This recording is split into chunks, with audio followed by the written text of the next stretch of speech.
Hey everyone, and welcome to the Power of 30 podcast, brought to you by the coaches of Curves Ilkeston. I'm Coach Sal. I'm Coach Danny. And today we're going to talk about... fitness trackers. Dun dun dun! I've been dying for this. I haven't. Not that, because I'm not... I don't know, that I'm pro everything. I think everyone needs to know, but I think you're a bit more excited. I just like to explore, because this is a... everybody's obsessed with their trackers, aren't they? Yeah. It's kind of died down a little bit. You know, I did have a Fitbit for a short time, and it was Fitbit, fair play to them. They did all right, didn't they? Yeah, still do okay. Yeah. And they have become ubiquitous, haven't they? Yeah. And everybody's got one. Yeah. And I see so many people with them on, and I was going to say, I kind of question myself. I just wonder how much use they're getting out of it in terms of the purpose that it was meant for. So I just thought it would be a really good discussion to talk about the pros and cons, because the yay or nay. The yay or nay. Don't mock my notes. I think yay and nay sounds better than pros and cons. No, it wasn't what I wanted. No, well, I like it. Okay, it's right up your street. Yeah. I don't know what I wanted. Because I don't think they're necessarily positives or negatives, and I don't think they're necessarily yay or nays. I just think it's like perspective 1 and perspective 2. That's it, isn't it? It literally is that, though. That's spot on. So, I was going to say something then I've forgotten. Got distracted by the yay or nays. Oh, yeah, what I was going to say was this kind of has come to the fore for us as well, because we've just done the challenge in the gym on our Curves app that syncs with people's trackers. So there was kind of those that have trackers and those that didn't, and you got to log your activity manually. Yeah. So we did notice a level of difference, obsession about trackers. Yes. And so, do you think that having a tracker makes you do more activity? Personally? Yeah. It did. When I first got it. Well, yes. Because of the hype at that point. Yeah. I don't necessarily think it makes me do less now, but I don't think it's ever going to make you do less. No. I probably would. I'm not doing this because the tracker says I have to. That's my kind of personality type. I think it gets you at least aware of moving more, for sure. Especially if you are in a job where I cannot say the word, but you sat down all day. Sedentary. Yep. It's one word I struggle with for life. Strategy. I struggle with rewards, apparently. Not only actual rewards, but saying rewards. It can definitely help for that, but I don't... Yeah, I think now I'm not so phased, but I think that's just because I've got the habits. Oh. Yeah. See, that was my next question, because I think that top of our challenges on the app are always people that have trackers. Yeah. But do they have trackers because they're quite active, and are they top of the app because it literally tracks every single breath and step they take? Or, like I said to the veg man at the market today, correlation isn't causation. So it doesn't mean that they do... I can't remember what we were talking about. No, that's fine. But just because they have trackers and do more activity, it doesn't mean that it's the tracker that makes them do more activity. They could just be more active people, and they're interested in tracking their activity for whatever reason. Yeah. So, and when you have to log it manually, you just log it and move on. Yeah. You just do a half-hour walk and log it, and that's that. Yeah, there's nothing to jump out at you, whatever, remind you. No. So that was my question about trackers, was do we think they make a difference? And it's not just the pros and the cons, they definitely make a difference, I think. Well, I think, do I think they make as much difference nowadays? I'm not sure, because, like I say, when I got mine, it was a very big hype, I feel like, whereas I kind of think most of the hype's gone now. Yes. Initially, when people get them, they don't necessarily get them for the reason I originally got one, of wanting to track what I do. I don't know.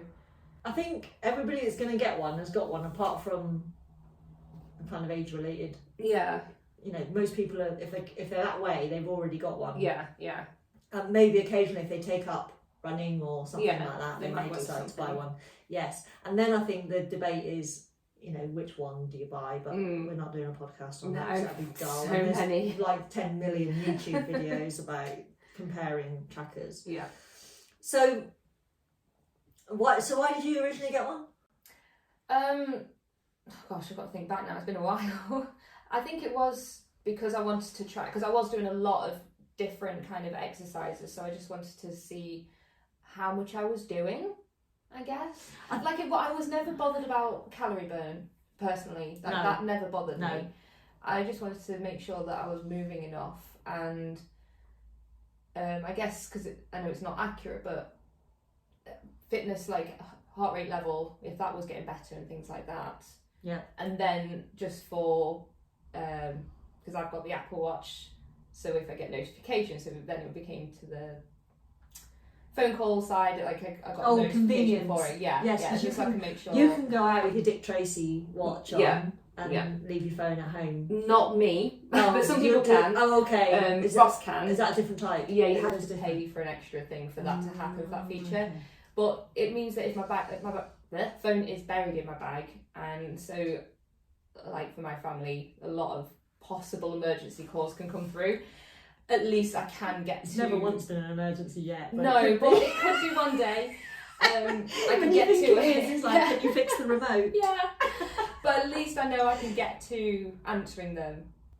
So right. So if your phone is on you, you can answer. It can answer with my watch. Sorry, but I just got to understand what's going on here. You can answer it on your watch, but you've got to have your phone on nearby. you. Right. Okay. Which is the same as some of the others, like the Samsung ones, the Garmin's and stuff like that. But you can pay for extra not being and near leave your phone phone. at home. Right. Okay.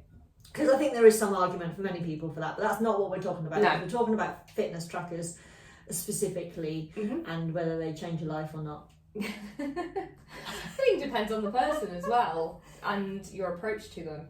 So I think your reason for getting one is what most people do, is there's an element of curiosity, isn't there? Yeah. About whether you're doing enough activity. I guess it's that validation that we've spoken about before, because you feel like you do a lot of activity, for example, and you want to know, am I? Yeah. Is this just how it feels? So I did write this down as a yay, I think. Yes. So they quantify the a lot measure that I've talked about before, about like people that say they have tons of veg and people that say they don't eat very much. It's all relative, isn't it? Or drinking off. Yes. So if you think you're very active, I don't want to be too focused on comparisons with other people, but it does give you a benchmark. You can look at the stats and look at what other people in your age range, fitness range, whatever, demographic. There's a democratic then. Demographic.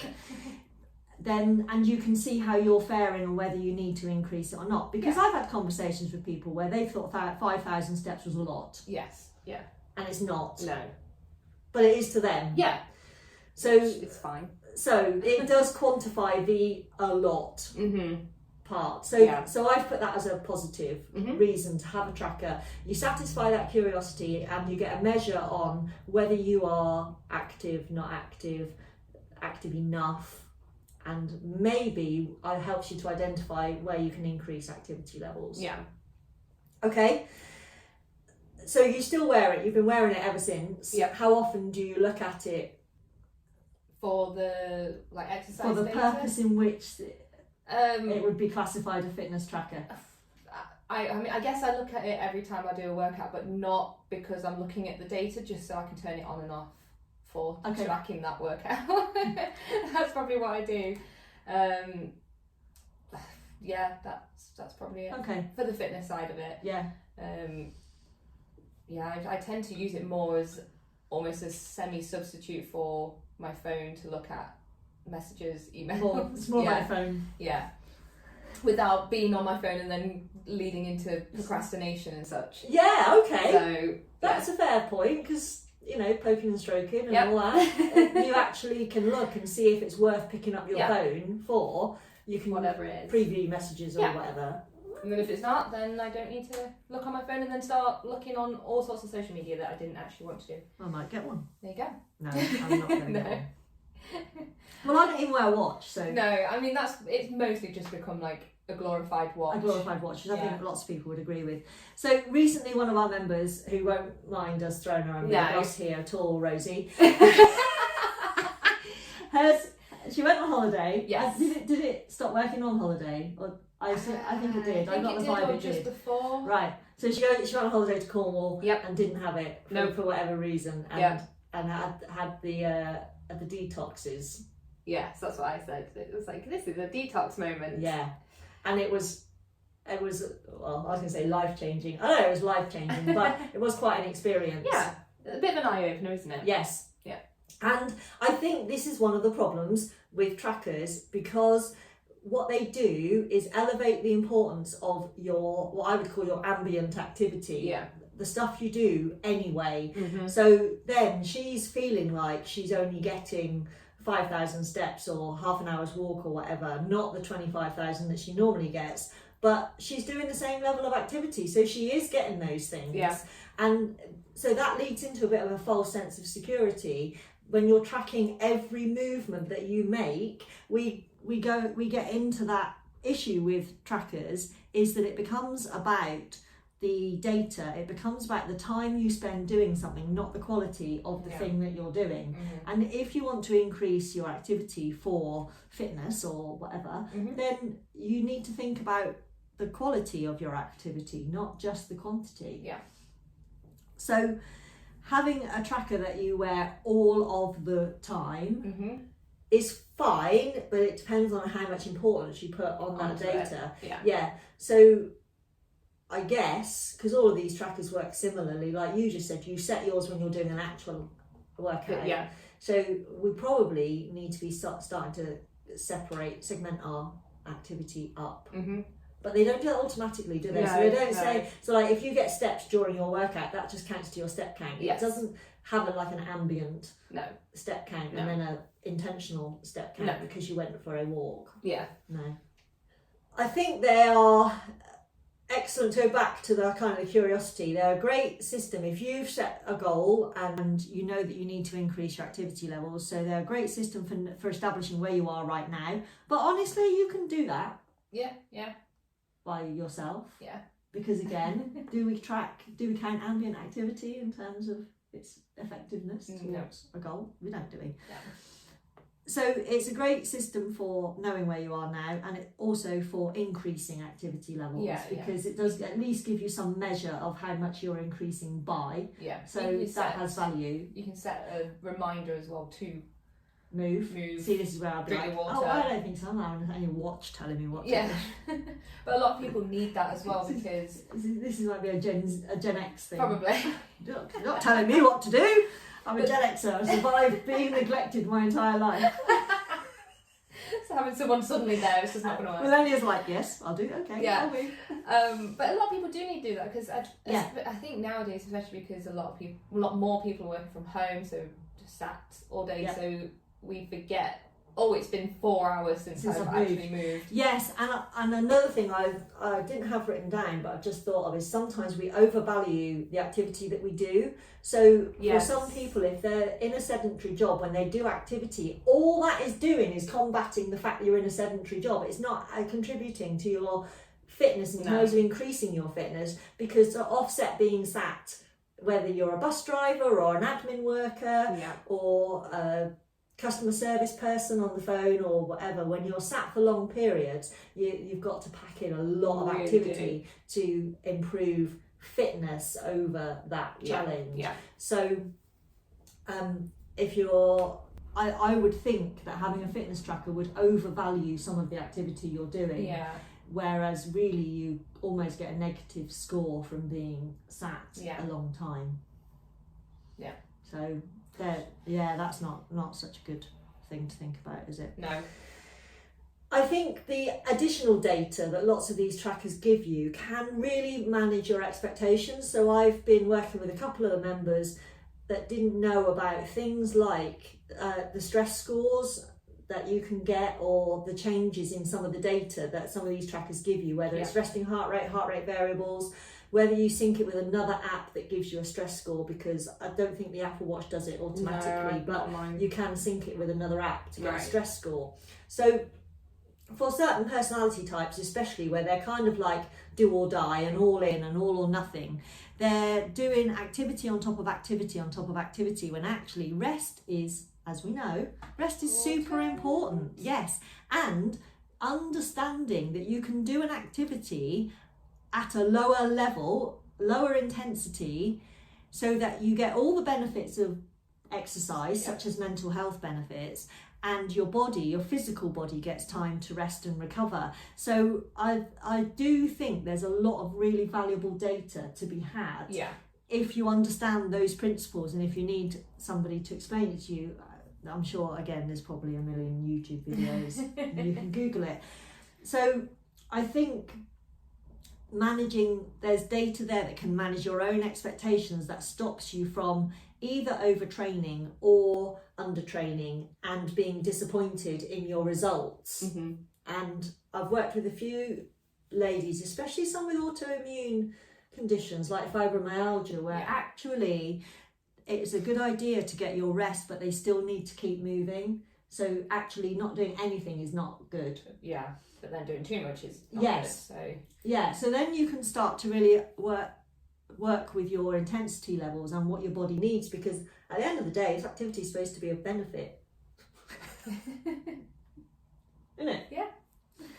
So I like that. Yeah. I do think having a tracker, to refer to James Clear's Atomic Habits, does reaffirm your identity when you can see what you've done. Or, for example, you can set goals, can't you? And it celebrates with you. Yes, a lot of people like the trophies and the celebrations as well. And the little challenges and the stickers that you can collect, or whatever. There's all different ones, isn't there, depending on the thing. So those are all good motivational tools, good habit building tools, and they all help you. If you're really trying to make a significant change in your life, they do help you to cast votes for that person that you're trying to become, and get that validation back in return, which can be really, really motivating. So I think they're excellent for that. Definitely. I think they help you out of a comfort zone. Yes. But I do also think they validate your current levels into a comfort zone. Yes. I think that is both a pro and a con. Yes. So perspective 1 and a perspective 2. Yes. So I think we always need to be careful of comfort zones. And what we should be doing is getting comfortable being out of our comfort zone. Yeah. When it comes to life changes, self-development, whatever. It's not easy. No, you've got to be a little bit uncomfortable, or you're staying where you are. Yeah. But you also do need to rest, no matter what you're trying to do. No. What else do you like? I've got so many. I know. I'm going to jump in. Go One on thing then. I quite like about, I don't know if it's on all of them, but I know I can do it on mine, is there's kind of like a community aspect. So you can actually join up. It's tribal. With someone else. But I think if you're trying to help someone in your family to be more active because it's something they struggle with, you can kind of motivate them by them being able to see just what you're doing in terms of just maybe exercise. Yeah, okay, so this is another positive comparison and benefit. But that's only if they've got the same one. Yes. That's why I said tribal, because it's like, Apple But Watch users unite, and then Fitbit users unite, you're in the gang. But I guess even, I know they might not be able to see it physically, but if you do have different, then you could say, right, well, I've been out, done 30 minutes today. Yeah. How much have you done? Have you gone out for 20 minutes? Yeah, you can always send screenshots to each other or whatever. And I like that. I think at the same time, though, it can be too competitive, especially if you don't look at, well, I'm trying to do the perspective 1 and perspective 2. Yeah. Not recognising that you are maybe on level footing as well, because no one's the same as each other. Like, I'm not the same as you, so your level are going to be different to me. Yes. So you kind of have to know. And when you've worked all day and that other person's had a day off and they've gone out and done a 3-hour bike ride or whatever, and you're like, ah! Yeah, so you just need to make sure you're aware of that. Yeah. But I do think it's good that you can help yourself and others by having that there. That's a good one. There you go. Yeah, I like that. I think I might be into the nays now. Okay, I'm just going to double check on mine then. I think we've gone all over through somehow. I've done all mine. Okay. So yeah, I've done all mine. Okay. So yeah. I think they make us think, we touched on this just now, but they do make us think that it's the tracking that counts. You become so focused, and this was what I think Rosie experienced. That without that, it's not validating everything. Like, I mean, we joke, don't we, in the Yeah. gym? Like, oh, my Fitbit died, or I didn't set Like, my oh, watch. it's Oh, not it doesn't gonna count. count. Lie down. Stop Yeah. moving. You can't move while your Fitbit's not charging. Nobody do anything. That's not official.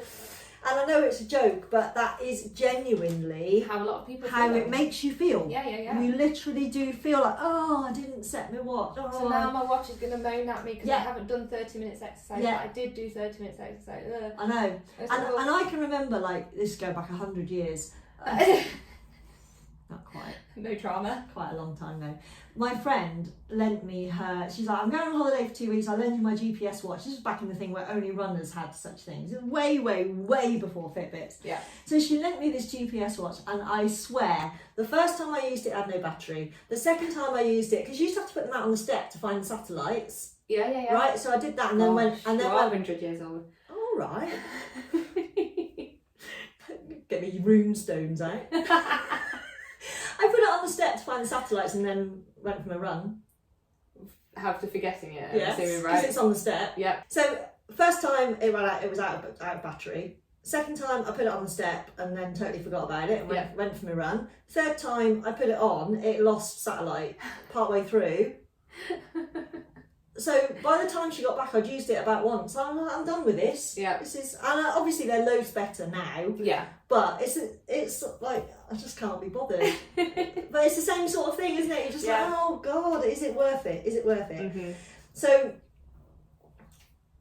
that I think is significant. We end up thinking it's the tracking that counts, not the activity. Yeah. And going into James Clear's Atomic Habits, he talks about habit trackers on pages 202 to 203. And one of the things he says is that we tend to optimize for what we measure. So then we're like, oh, I can't do this because then I won't get my steps. Yeah. I don't want to go on a bike ride because I won't get my steps goal, for example. Yeah. And becomes a hide into nothing, doesn't it? We become, I just said that one, sorry. These are all similar. We don't do meaningful things. No. So these are similar, but they're slightly different. So one is we think that it's the tracking that counts. Yeah. The second one is we become driven by the number and not the activity, and then it's the doing something meaningful. Yeah. And it just becomes, I'm just doing this to tick the box. Yeah. And that's about standards then, isn't it? Yeah, it's like I'm just going to jog on the spot in my living room, or step on the spot, march on the spot in my living room. I've never once done that. I do not get it. If I'm short, when I had my Fitbit, if I was short on my goal, I'd go to bed. I'm not like, jogging on the spot or walking around my living room. I admire the dedication, I think, but that is what it is. But then it's not. It's not meaningful. No. It's not achieving anything. It's just getting the numbers. Yeah, and fundamentally, you can sit there and shake your wrists and achieve the same thing. And that's another issue with them too. But that you can cheat. Yeah. Nobody would. Surely nobody actually does that. You hear stories all the time of people putting them on like their dogs' collars and then letting them run around and such. Oh, because winning is the most important thing. Okay. So, and then because of the features like that, you get inaccurate results, and then Misleading. I mean, for example, strength training, there's not a lot of arm waving around, so that's not going to pick up much. But actually, you've done a really intense, quality, yeah. meaningful workout. Yeah. But it's just not going to show because your arms aren't flailing. So, well, that's if you don't set it for. They could be. Well, they could be, yeah. But try harder. Because there is still a lot of trackers out there that are very minimal in what they can do. So, fortunately, like on mine, you can set it as a strength training, so it knows that I'm doing stuff. But again, it still doesn't really track the quality. No, it's not tracking the quality of the workout, is it? It's only based on my heart rate at that point. Yeah. And if your cardiovascular is pretty good, then it's going to think you've not actually done much because your cardio is not through the roof. Yes. So, yeah. Yes, I think that is really important with certain activities. Definitely, yeah. And I guess this is what you need to remember with them. They are activity trackers. Yes. They're not necessarily actual. they're not measuring the No, quality of no. your training or how much progress that you're actually making. So if we look at our workouts, we have a system that calculates exactly like calorie burn, for example. Yeah. I look at my watch, half Yeah, the amount, but purely Yeah. because it's going on arm movement and heart rate, Yeah. and that is it. So Yeah, and James Clear mentions this, that each number is one piece of feedback in the overall system. So if we hyper focus on this one thing, we're missing out. We're missing out on actual valuable data, yeah, and also we're missing out on other things, because just because you can't measure something doesn't mean it's not important. exactly. And we can't measure everything. This is why I let go of my smart goal fixation, because you cannot measure. You cannot measure everything. No. And some things are, I don't know, they're too important to measure. Yeah. You know, you need to be realistic about what you can measure and track other things. Feelings, you can't measure them, but they are important. Mm-hmm. Facts are super important, but feelings are important too, and you don't want to miss out on other measures. So habit trackers and fitness trackers, it's the same sort of thing, isn't it? They absolutely have their place, but the importance is knowing when to use them, when to use them and when not to use them, and when it is like the be all and end all, and things don't count if you haven't put it on your activity it tracker. in control of you instead of you in control of it. Yeah. There you go. Yeah. Was there anything else then? Because that's that's a few things I needed to get off my chest actually about trackers, because they've just become part of life, haven't they? And they've got their place for sure. I'm just tired of seeing people wearing them all the time that aren't necessarily taking the actions that they need to take to achieve their goals. Yeah. And I know they were probably very excited to get their tracker, and they thought it would be the be all and end all. I think that's it as well. It's like getting a sit-up bar, isn't it? Yeah, you get that, and then that's it. That's going to change everything. Skipping but you don't rope, use it. a treadmill. Yeah, in your that's now a home. coat rack. Yeah, it's the same thing, isn't it? It's only useful if you make use of it in the right way. Yeah. Cool. There we go. Ooh. Happy days. Yeah. Okay, that's the end of that. Another one wrapped up. Boom. Cool. Right, this is Coach Sal signing out. And Coach Danny. Bye. Bye.